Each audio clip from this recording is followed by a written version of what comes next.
خیر امت کا یہ لقب آپ سے اور ہم سے چھن چکا ہے. چھننے والا ہے نہیں کہہ رہا, چھن چکا ہے. کیونکہ جب قوم یہ جملہ بولے, میں کہتا ہوں کہ آپ نبی کی ولادت پر ڈی جے نہ بجائیں. میری بات سنی جا رہی ہے؟ نہیں سنی جا رہی ہے. جواب کیا دیا جا رہا ہے؟ مولانا صاحب اگر ہم بجاتے ہیں تو وہ بھی بجاتے ہیں. ٹھیک ہے, وہ بھی بجاتے ہیں, لیکن نہ تو وہ امت دائی ہیں اور نہ ان کو خیر امت کہا گیا ہے. خیر امت, بہترین امت, ان سے اپنے آپ کو کمپیئر کریں گے بدترین امت ہے. کہاں گیا ہے تمہارا علم؟ کہاں گئی ہے چھوٹی سی بدھی جو بڑے بڑے فیصلے کرتی ہے؟ کب ہوگی اس بدھی کا استعمال؟ خیر امت کو ان سے کمپیئر کرنے کا کیا تعلق ہے؟ وہ اگر آپ سے کہتے کہ تم اپنے تہواروں میں ڈی جے کی نہیں بجاتے, فخر سے بولتے ہم خیر امت ہیں اور یہ خیر امت کی نشانی ہے, تب بات سمجھ میں آتی کہ واقعی میں خیر امت ہے. کون چیز آپ نے اور ہم نے چھوڑی ہے؟ انہوں نے اپنے میت پہ جب پھول ڈالا, تم خیر امت ہو کر تم نے بھی ڈالا. ہمارے ساتھ ایک آدمی رہتا ہے اور اس حد تک نفرت پھیلا دی گئی ہے, 24 گھنٹے میرا ساتھ رہنے والا میرا ڈرائیور ان کو کافر جانتا ہے. خدا کی قسم, میں نے آج انہیں کہا کہ ابھی اگر ہم لوگ کو گھر بھیجیں گے تو گاڑی سے جاؤ گے, گاڑی سے آؤ گے, کم سے کم 200-250 روپے کا خرچ ہوگا. یہی نماز پڑھو. نہیں نماز ہم اپنی مسجد سے پڑھیں. جس قوم میں اتنی نفرت پھیلائی گئے ہو, میں ابھی بھی خدا کا شکر ادا کرتا ہوں کہ رب ذوالجلال کو جس طریقے سے سزا دینی چاہیے ابھی سزا نہیں چھوئی ہوئی ہے.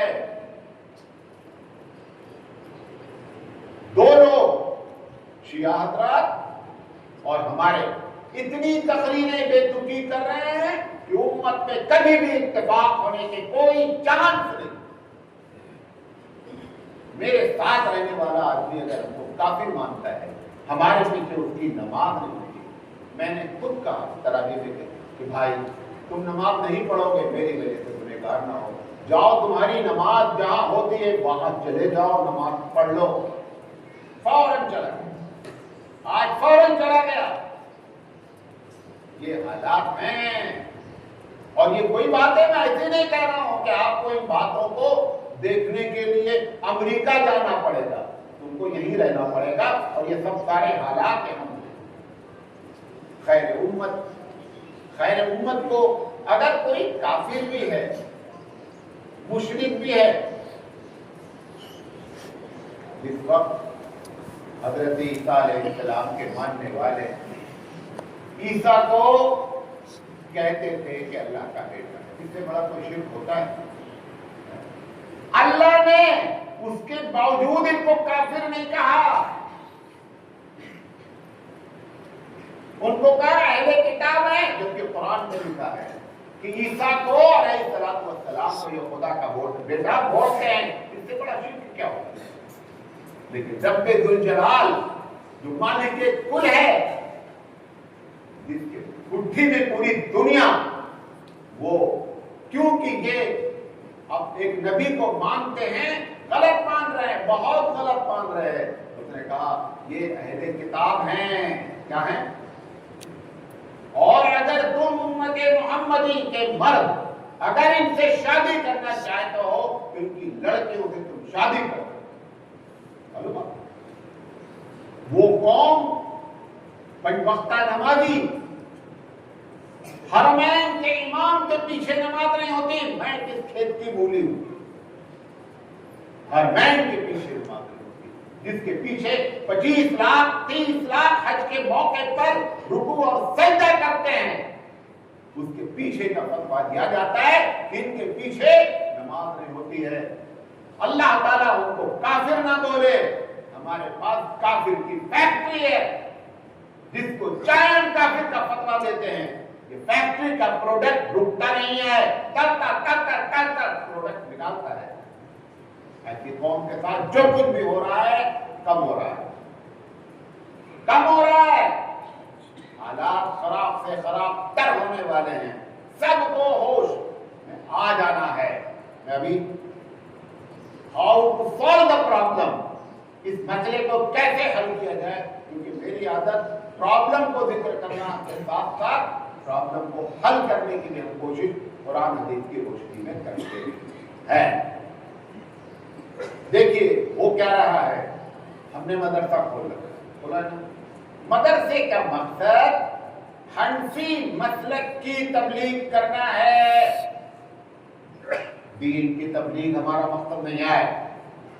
جتنے مدرسے ہیں الا ماشاء اللہ، جس کا مدرسہ ہے وہی ان کی تبلیغ ہے، ان کو مسلمان بنایا گیا تھا، ان الدین عند اللہ الاسلام کہا گیا تھا۔ تبلیغ کس کی ہونی چاہیے تھی؟ دین کی۔ دین کی تبلیغ نہ کر کے تم نے مسجدوں کو بانٹا، تم نے مدرسوں کو بانٹا۔ بات کرنے جائیں گے تو ہم صرف بھلائی کی طرف بلائیں گے اور برائی پر ہم کچھ بھی نہیں کریں گے۔ کیا ہو رہا ہے؟ ایک عورت بیچاری دین سیکھنے کی نیت سے اگر مسجد آ جائے تو مکروہ تحریمی کا فتویٰ دے دیا جائے، جس کے بارے میں حبیب مصطفیٰ فرمائیں کہ اگر یہ عورتیں مسجد میں آنا چاہیں تو ان کو منع نہ کرنا۔ نبی کے مقابلے میں کھڑے ہو کر کے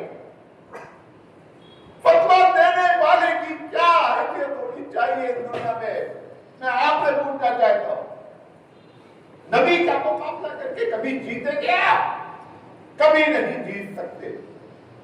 اور نبی کا فیور کر کے، نبی کی اطاعت کر کے کوئی تمہارے ساتھ نہ ہو، لیکن رب کو نبی سے اتنا پیار ہے کہ وہ تمہارے ساتھ ہے۔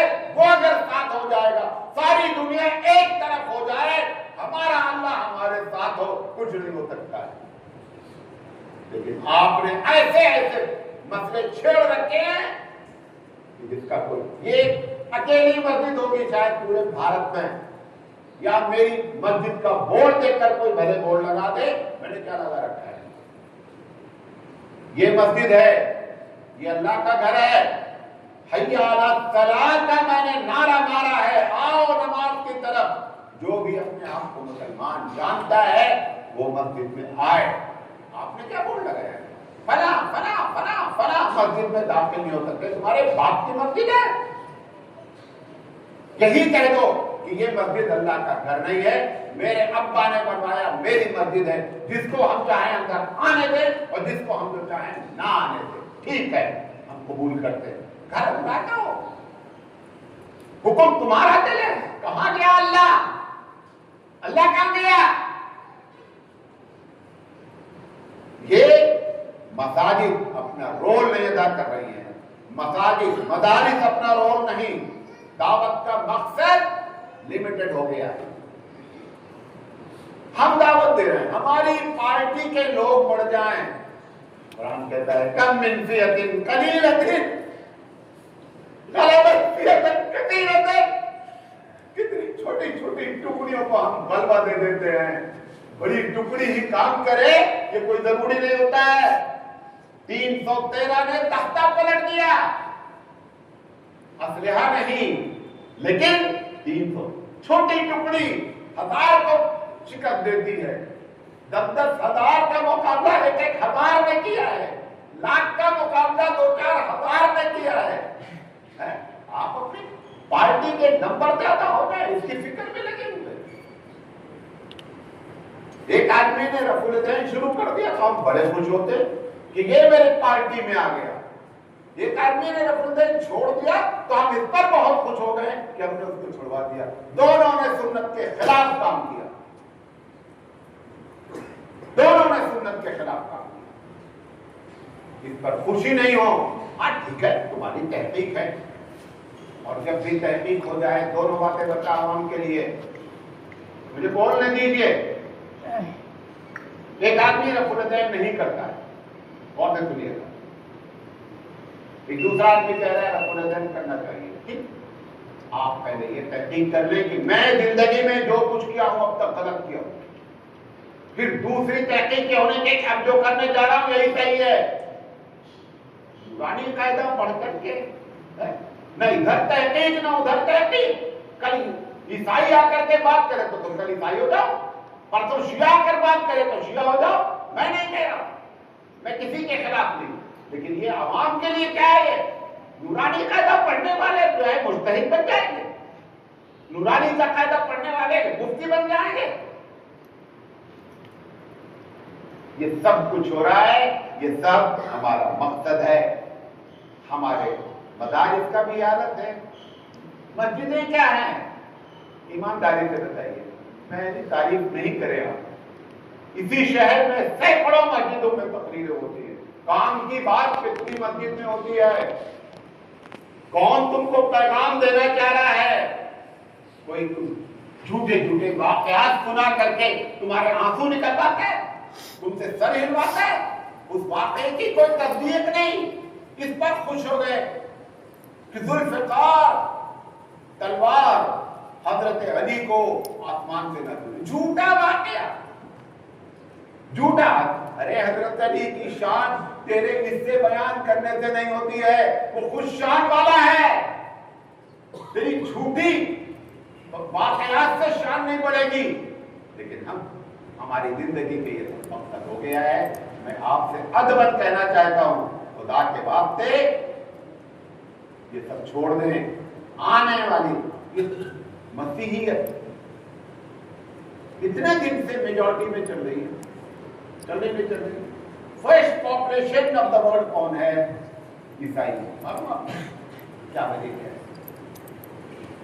یہی بھوکنے کے قریب میرے بھائی مجھے بتا رہے تھے, بھوکنے کے قریب میں جنگل میں موریالے باغ والے ہیں جہاں پر آ کر عیسائیوں نے کام کیا. جنگل ایسے ایسے جنگل میں گئے کہ جہاں پر انسانوں کو کھا لیتے تھے, لیکن انہوں نے اپنا مشن نہیں چھوڑا. وہ ایک طبقہ کمپلیٹ اپنے مشن میں لگا رہا. یہ اس کی برکت ہے. نمبر 1. نمبر 2, میں نے کیا کہا تھا؟ باقی وہ رہے گا جو دوسرے کے فائدے مند ہوگا.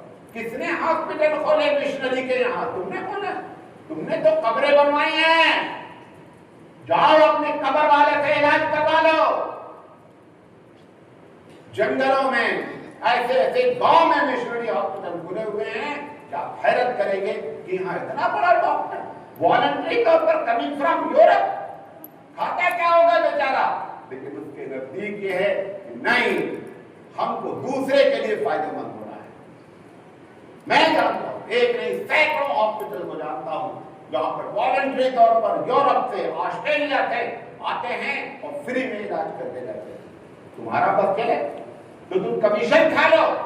ڈاکٹر بن گئے ہو, کمیشن کھانے کے لیے ڈاکٹر بنے ہو. 500 کی فیس کو 2000 بتا کر کمیشن کھانے والے بنے ہو. ایک وہ ہے جو وہاں سے اپنا پیسہ خرچہ کر کے آتا ہے, وہ پہنچاتا ہے انسانوں کو, کام آتا ہے. زیادہ اللہ نے اسکول سب سے پہلے کس نے کھولے؟ سب مشنری کے اسکول. فیسیں کس نے معاف کی؟ انگریزوں نے معاف کی. صرف پڑھو. تمہارے پڑھنے سے تم ان کو 5 پیسہ چندہ بھی نہیں دو گے. اور اس دونوں کام کو بچانے کے لیے کرشنن میں جا کر کے پڑھیے تاریخ, فیصد نکال لیا گیا کہ ہر تنخواہ سے اتنا فیصد ہر مہینہ, تاکہ یہ دونوں کام جاری رہے. تمہارے کون سے کام ہیں؟ تمہارے کون سے کام ہیں؟ لڑنے کے علاوہ ہمارا کوئی کام نہیں.